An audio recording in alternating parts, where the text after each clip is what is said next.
Coming up in Mustang World News, pressure continues to grow on FBI Director James Comey to release more information on why he decided to reopen the Clinton email investigation.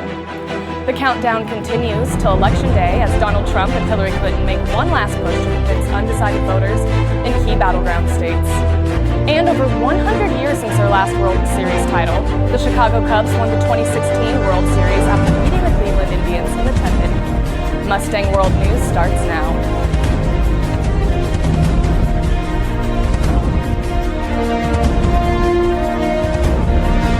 This is Mustang World News. Hello and welcome to Mustang World News. I'm Amanda Fridley. We begin today with the FBI Hillary Clinton email investigation. James Comey has come under fire by not only Hillary Clinton and Democrats, but also top Republicans are demanding an explanation on why the FBI broke protocol and alerted Congress about reopening the investigation a week before election. Comey sent a letter to Congress last week alerting them that the FBI will be reopening the investigation. However, criticism is coming from both sides of the aisle, with Clinton and Democrats saying Comey is trying to influence the election. Others, including Attorney General Loretta Lynch, have scolded him for breaking FBI policy. Here's what Tim Kaine and Donald Trump had to say about the reopening of the case.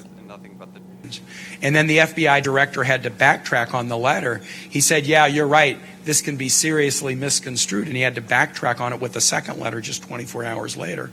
The FBI agents say their investigation is likely to yield an indictment. Reports also show the political leadership at the Department of Justice is trying to protect Hillary Clinton and is interfering with the FBI's criminal investigation. As Hillary Clinton tries to navigate the final 5-day stretch of the campaign, details emerge about disagreements at the FBI over how it handled the investigation of Hillary's private server. Jim Scudo reports. 5 days before the election, Donald Trump seizing on what he claims is new evidence of wrongdoing by Hillary Clinton.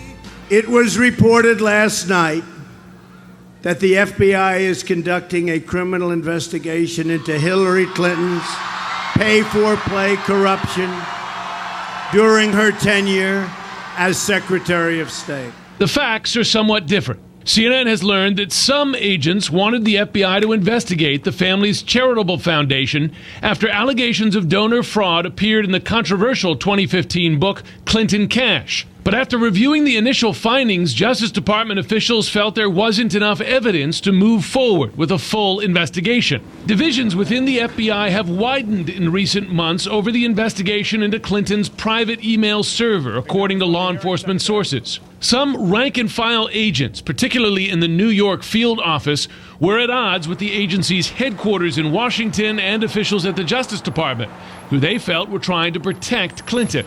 Those suspicions were magnified when Director James Comey took the unprecedented step of announcing the agency's findings to the public in July. Our judgment is that no reasonable prosecutor would bring such a case. Tensions reached a boiling point after emails belonging to Clinton aide Huma Abedin were discovered during a separate FBI investigation into her estranged husband, former Congressman Anthony Weiner. Over the course of several weeks, officials debated whether, when, and how the discovery should be made public. Until just 10 days before the election, Director Comey wrote his letter to Congress. I spent 30 years there. It's completely unprecedented in my tour of duty with the FBI. I don't recall anything like this surrounding an election. With days before the election, Hillary Clinton and Donald Trump are traveling around to battleground states to try and win over undecided voters as polls tighten. Before the FBI reopened the Clinton email case, she had over a 5-point lead in many national polls. Now, we are going to win back the White House. We need to now, according to a recent CBS News and New York Times poll, Clinton has a 3-point lead over Trump nationally.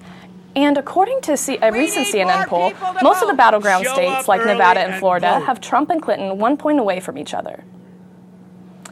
And as the race tightens in key battleground states as candidates and their supporters hit the ground hard in the final days, Andy Rose has more. With less than a week to go before Election Day, the candidates are ramping up the attacks. What would your life be like if he were in the White House? We just have to look at everything he has said and done. Has anyone seen crooked Hillary Clinton today? That's going to be a great term for a president, right? Boy, oh boy, what a mess. And closing in on each other in some key battleground states. According to recent CNN polls, Hillary Clinton and Donald Trump are within 6 points or less of each other among likely voters in 5 major swing states. In Florida, where both parties have been campaigning heavily in the last couple of days, Clinton is edging out Trump by just 2 points in the latest CNN ORC poll. But Trump isn't worried. In 6 days, we are going to win the great state of Florida, and we are going to win back the White House. That will happen. In other battleground states, Clinton has a slightly stronger lead, 48 to 44% in Pennsylvania, according to a CNN ORC poll. In North Carolina, where President Obama stumped for her today, she's up 4 points in the latest CNN poll of polls. The fate of the world is teetering, and you, North Carolina, are going to have to make sure that we push it in the right direction. But Trump has the advantage in other key states, leading Clinton by 5 points in Arizona and 6 points in Nevada. Of course, with several days before the polls close, the election is still very much up for grabs. I'm Andy Rose reporting. Coming up on Mustang World News, mystery at Sonoma State University. A body was found in shallow grave next to one of the school's parking lots. And the war on terror continues in Mosul, Iraq, as Iraqi troops entered the ISIS-held city. We'll hear from escaping civilians the battle when Mustang World News continues. Can you help me with this? My new dad teaches me all kinds of stuff. Sure. He helps me with homework. That would be 3.6795. Thanks. Yep. He helps me with my decision making. I wouldn't use this one. Ever. And he's even teaching me how to drive. And that's why cars have bumpers. I'm learning so much. You don't have to be perfect to be a perfect parent. Thousands of kids in foster care will take you just as you are. When I was in foster care, I never knew when I would have to move. So I always had my suitcase ready to go. Then one day I was adopted. My new parents opened their hearts and home to me. My parents cook my favorite breakfast for me every morning. My parents take me on trips I never thought I would go on. They gave me a home and an even better reason to use that suitcase. My parents aren't perfect, but they're perfect for me. My new mom and I have a lot in common. The great outside.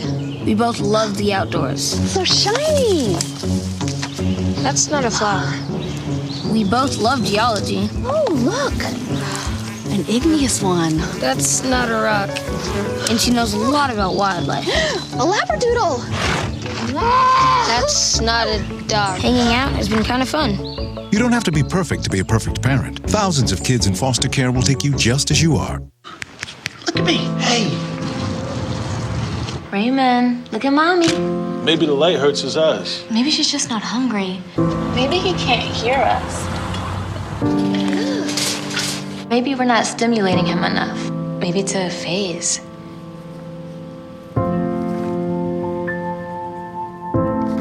Avoiding eye contact is one early sign of autism. Learn the others today.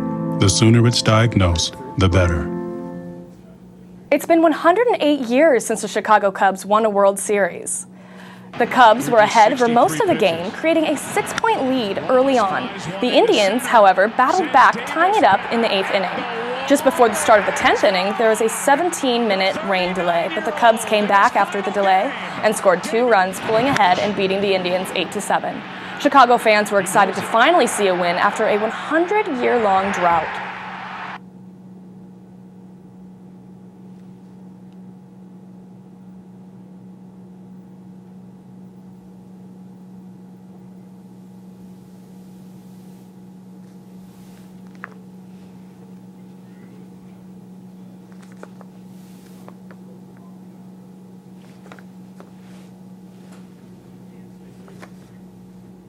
World Series 2016 did not disappoint if you were a Cubs fan.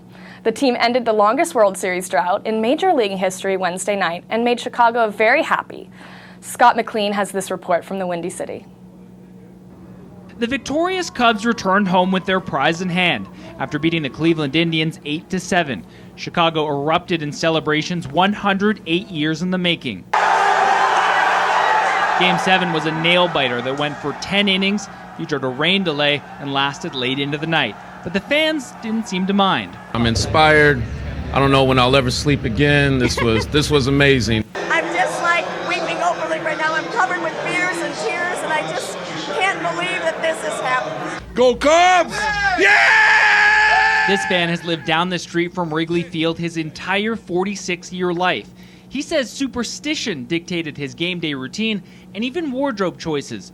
Jersey, pajama pants, socks, and sandals. Did not want to change anything, all good. Some disappointed this series between the two clubs had to have a loser. Cleveland fans were awesome. Cubs were terrific. Just a great night. The Cubs took 3 in a row to close out the dramatic series. The anxiety was insane. You know, from down 3-1, it was one game at a time mentality. Even the president joined in the festivities, tweeting, "It happened. Cubs win World Series." That's change even this Southsider can believe in. The team made it home early Thursday, and die-hard fans were there to greet them. These men are totally exhausted, but it was great to just give a glimpse of them after the game. Now Wrigley Field is flying the W, celebrating the end of a decades-old curse and a hard-won victory. In Chicago, I'm Scott McLean.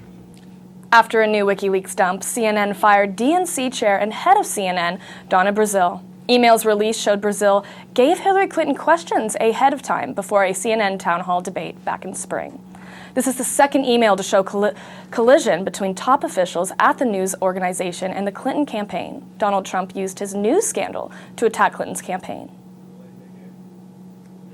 And if they fired Donna Brazile, why aren't they firing Hillary Clinton? Why is she allowed to run? Trucks from the Iraqi army line up outside of the Mosul waiting to pick up civilians who have finally escaped the clutches of ISIS. People in Mosul had to walk over hours to reach freedom. Witnesses described their journey out of Mosul to say that they could not sleep during the rockets and intense fighting. They recount seeing ISIS plant roadside bombs and place snipers on rooftops outside of their homes. Some families still have loved ones trapped inside the city, unable to leave because of threats from ISIS. CNN's Arwal Damon shows us a rare look into the journey of civilians who are feeling ISIS. The Iraqi army has just sent in a line of trucks to pick these people up who have walked away from the front line. Those with vehicles were allowed through, but a lot fled without anything. A lot didn't have a means of transportation, and so they walked for hours because the fighting in that particular neighborhood, which is the front line, was so intense overnight. مرحبا الحمد لله على السلامة. الله يسلمك الله يستر عليك. شو صار بكم بالليل؟ والله مثل من القصف. She says the fighting was very, very intense. We didn't sleep the entire night and there were rockets.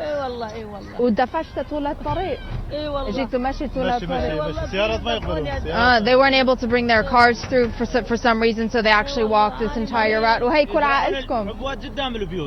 He's saying they would put the bombs, the roadside bombs, in front of the homes. وتفجروا عليكم شو صار وبعضهم هناك. كيف يعني؟ and there's snipers on top of the rooftops. الدواعش كانوا فوق بس انهزموا. A lot of what we have been hearing throughout all of this, so ISIS was planting bombs in the roads in front of people's homes. ISIS was using homes as sniper positions. Now, a lot of the ISIS fighters have fled from the particular neighborhoods that these people fled from, but they are still finding themselves on the front line because even though ISIS has pulled back further towards Mosul, they are still firing into these areas because that is effectively where the battleground now is. And you'll notice some of these women still have their niqabs on or still covering their faces. We've asked a lot of them why that is the case, and they say that it's because they have family members who are still living under ISIS, family members who are still inside Mosul. And one group of women who we spoke to that actually managed to get on one of the trucks and get away told us that they have family inside Mosul who tried to flee, tried to come into this area, but then ISIS prevented them from leaving, actually shot at them. They've separated out most of the men from the women because here they'll get searched, they'll get screened. They want to try to ensure as best they can that there aren't any ISIS infiltrators that are amongst those who are leaving the battleground. They have lists of names that they're able to check as well, but let's speak to someone else now. أهلا. ليش بعدك مغطاية؟ والله انسحي يعني. انسحي. تستحي. انت وهي بس. وين زوجك؟ والله زوجي راح يروح يجيب بنتي خطيه غادي محصور يروح يجيبها يجي. Her husband has gone to get their daughter who is in an area where there's still a bit of clashes. Her other daughter يعني أختك راح يجيبها. هي راح تجيب اختها. أختك أنت. وشو شعوركم هلا؟ شو إحساسكم يعني؟ والله الشعور هسه ما ينوصف يعني من الفرحة يعني ما صدق. She says it's very hard to describe our feelings right now. We're really happy. عندكم روح جديد. الحمد لله. They feel as if they kind of have new life that has been breathed into them. A new soul. هالصغيرة شو اسمها؟ مريم. This is little مريم. مريم كانت خايفة أثناء القصف. مرة البارحة فرض مرة البارحة من حررونا يعني الجيش فرض مرة خطية قامت تبكي. She was crying. قامت تدعي يعني. She was crying and she was praying, thank God we've been freed. And you know, there's a lot of conflicting emotions among people here, because on the one hand, yes, they are so relieved, but on the other hand, they're still wary. They've been through so much and they don't necessarily know exactly what the future will bring. All they can do at this stage is hope and pray that they will never have to go through anything like this again. Arwa Damon, CNN, Gokjeli, Iraq. In North Dakota, protests are getting more intense as police continue to move in and arrest those protesting the construction of the Dakota Access Pipeline. The pipeline is set to cut through Native American land, and many are concerned the pipeline could rupture and contaminate water nearby. Protests have erupted around the country, with people protesting in New York and even here in San Luis Obispo on Facebook, and supporters have began sharing their locations, saying they are in North Dakota to confuse police. As of now, there has been no resolution. California authorities are investigating what they believe are human remains found on the Sonoma State University campus. California authorities are investigating what they believe are human remains found on the Sonoma State University campus. Police say the school's groundskeeper found the body buried in a shallow grave of a wooded area on Wednesday. They say the body had not been there long based on the lack of decomposition. They say that they had no solid leads right now. Authorities are asking residents to stay away from the area, and anyone with information related to the incident is asked to alert authorities. And coming up, heads up for falling frozen pumpkins. Superheroes are dropping in from above today, and take a look at this.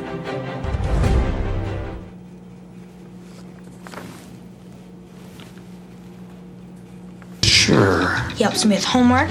That would be 3.6795. Thanks. Yep. He helps me with my decision making. I wouldn't use this one. Ever. And he's even teaching me how to drive. And that's why cars have bumpers. I'm learning so much. You don't have to be perfect to be a perfect parent. Thousands of kids in foster care will take you just as you are. When I was in foster care, I never knew when I would have to move. So I always had my suitcase ready to go.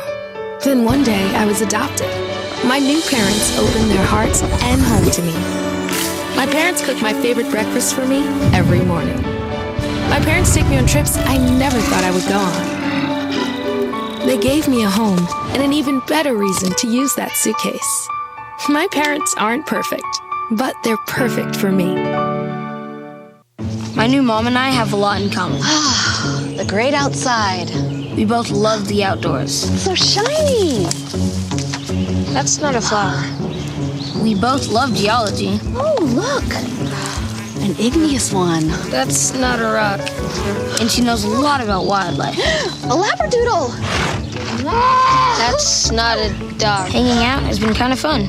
You don't have to be perfect to be a perfect parent. Thousands of kids in foster care will take you just as you are. Look at me. Hey. Raymond, look at mommy. Maybe the light hurts his eyes. Maybe she's just not hungry. Maybe he can't hear us.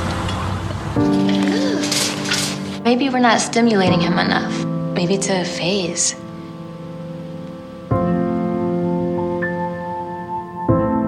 Avoiding eye contact is one early sign of autism. Learn the others today. The sooner it's diagnosed, the better. Drop everything and watch frozen pumpkins drop from a rooftop. Plus, you won't believe where a toddler in China decided to ride his toy car. Jeremy Roth has today's Take a Look at This. Halloween over, there's going to be a lot of stinky, rotting pumpkins being thrown out. But why throw them out when you can throw them off the roof? University of Oregon students dipped pumpkins in negative 321-degree liquid nitrogen and then dropped them off a 4-story campus rooftop to watch them shatter. Not exactly sure if there's any learning going on here, but it sure does look cool. Man, I wonder what they do to Christmas trees.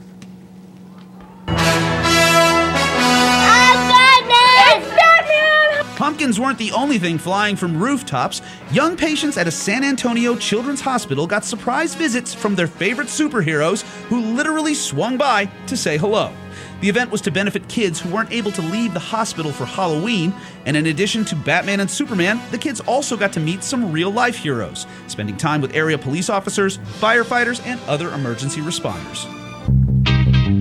Speaking of emergencies, someone want to get this kid out of the road? Terrifying video captured in China shows a toddler riding a toy car straight into oncoming rush hour traffic. Cars swerve around the child, but amazingly, no one seems compelled to stop and, help. Eventually, a police officer arrives and removes the child safely. For Take a Look at This, I'm Jeremy Roth. Well, that's all we have for you this week. I'm Amanda Fridley. From all of us at Mustang News here and abroad, thanks for watching. Have a great day.